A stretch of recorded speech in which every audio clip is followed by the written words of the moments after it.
यंदाच्या विधानसभा निवडणुकीत महाराष्ट्रातील जनतेनं महायुतीला स्पष्ट जनादेश दिला. यामुळे मात्र महाविकास आघाडीच्या पायाखालची जमीन सरकली.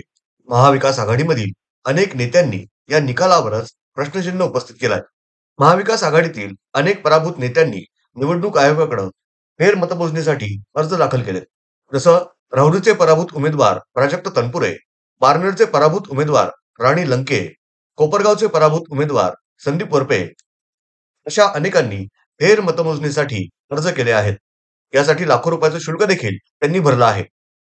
आता हेच पाहना, गेल्या 6 महिन्यापूर्वी याच ईव्हीएम मशीनवर झालेल्या निवडणुकीतून खासदार झालेले नगर दक्षिण लोकसभा मतदारसंघाचे खासदार निलेश लंके यांनी देखील ईव्हीएम मशीनवर प्रश्नचिन्ह उपस्थित केलं.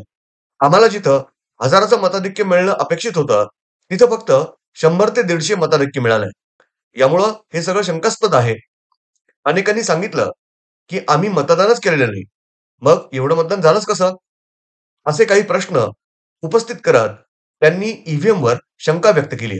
कारण अनेक मतदारसंघामध्ये झालेले मतदानाची आकडेवारी आणि प्रत्यक्षरित्या ईव्हीएमवर जी आकडेवारी आली त्यामध्ये तफावत पाहायला मिळालेली. ज्या ज्या ठिकाणी काही विरोधकांचे बूथ सुद्धा नव्हते, तिथं कोणी पोलिंग एजंट नव्हता, त्या ठिकाणी सुद्धा मताधिक्य मिळालेले. ही सगळं शंकास्पद गोष्टी आहेत. मला तर माझे काही गावं असे होते जिथे मला 1000-1500 मताचं मताधिक्य मिळणं अपेक्षित होतं, तिथे 50-100 मताचं मताधिक्य मिळालं. या सगळ्या गोष्टी शंकास्पद आहे. आज पण लोकांचा जर कौल घेतला आणि लोकांना विचारलं तर लोक म्हणतात आम्ही मतदानच नाही केलं, मतदान झालंच कसं. या सगळ्या गोष्टी आज बाजूला बाळासाहेब थोरातांचा मतदारसंघ, त्यामध्ये सुद्धा परिस्थिती पाहिजे. शंकरराव गडाखांचा एक मतदारसंघ जिल्ह्यातच आपल्या.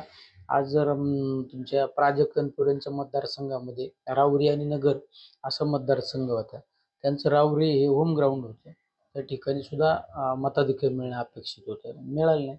अशा राज्यामध्ये अनेक ठिकाणी आमचे कराडला बाळासाहेब पाटील असो. पण याच ईव्हीएम मशीनचा वापर करून नुकत्याच 6 महिन्यांपूर्वी झालेल्या लोकसभा निवडणुकीत महाविकास आघाडीला महायुतीपेक्षा अधिक यश मिळालं होतं. यावेळी महाविकास आघाडीनं त्या यशाचा मोठा गाजावाजा केला होता. जसे महाविकास आघाडीला लोकसभा निवडणुकीत यश मिळाले, तसेच विधानसभा निवडणुकीत मिळणार असा विश्वास ते व्यक्त करत होते.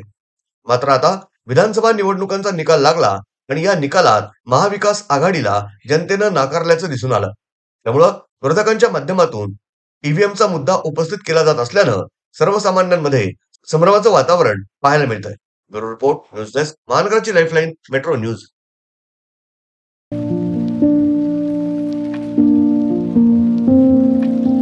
तुम्हाला जर इतरांपेक्षा वेगळं फर्निचर करायचं असेल किंवा त्यातही प्युअर सागवानीच हवं असेल तर तुम्हाला एक नाव सुचवतो. कोणतं? पित्रोडा फर्निचर, जिथं प्युअर सागवानी लाकडामध्ये देवघर, dining set, teapoy, office chair, तसंच कपाट, bed, sofa set, computer table आणि इतरही फर्निचर उपलब्ध. तसंच बजाज फायनान्सवर फर्निचर उपलब्ध. Pitroda furniture, new Tilak road, Ahmednagar.